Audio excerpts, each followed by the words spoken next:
j'ai ressenti une chaleur humaine qui m'a profondément touchée. Votre accueil a été bien plus qu'un simple geste. Il a été une main tendue, une porte ouverte et surtout une preuve d'humanité.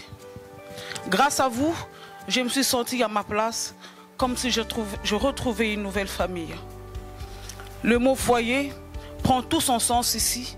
Ce n'est pas seulement un lieu où l'on dort et mange, mais un véritable cocon où l'on partage, où on se soutient, où l'on construit ensemble. Vous m'avez donné le sentiment d'être chez moi et je vous en suis sincèrement reconnaissante. Vous êtes un partenaire important du territoire pour l'action sociale et la mairie vous en remercie. Promocil est très attaché à l'utilité et à l'humain. Ce que je disais tout à l'heure, on a la mission de créer des logements, puis ensuite de se faire oublier, de loger les gens et de donner une qualité d'adresse aux gens. J'ai vu l'arrivée du foyer des nations, c'était quelque chose d'important. Toutes ces choses-là, la maison relais, l'extension du CHRS, le XAPA à Leval. Comme ils obtiennent un contrat de travail et puis une fiche de paie, ça peut leur permettre aussi d'accéder au logement, après de rebondir. Toute l'équipe que j'ai au sein de la restauration, c'est-à-dire Laura, Mathilde, Gilbert, Sylvie, Magdalena, on travaille en collaboration sur les projets professionnels.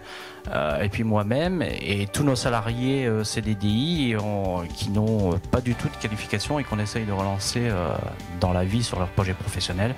Je voudrais leur dire merci à eux. Donc nous, État, on finance, on autorise le nombre de places, on autorise les projets, on travaille surtout en co-construction avec l'association.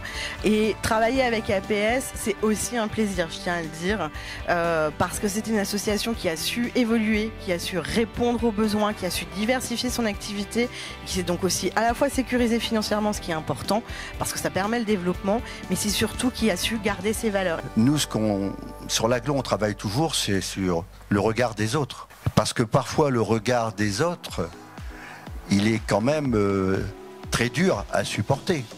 Ça a été une évolution, je l'ai vécu avec vous. Alors chapeau à vous, moi je suis à rien du tout.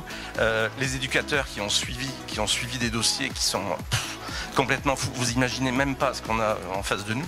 Malheureusement, après je suis restée un moment sans travail parce que pas de permis et puis des problèmes personnels de la vie, quoi. On a des projets, on y croit, donc j'ai repris le permis.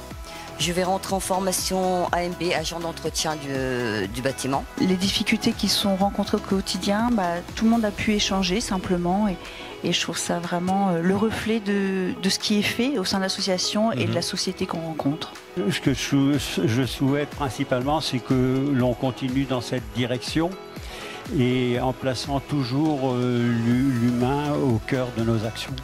Le principal retour de cette matinée, c'est d'avoir mis des visages et de l'humanité sur l'objet social de l'association et sur des chiffres. 50 ans de solidarité et de partage, 50 ans de construction d'un avenir meilleur pour tous. Ce demi-siècle est une épopée, une aventure humaine extraordinaire où le dévouement de chacun a fait germer les graines d'une association qui rayonne aujourd'hui sur notre territoire.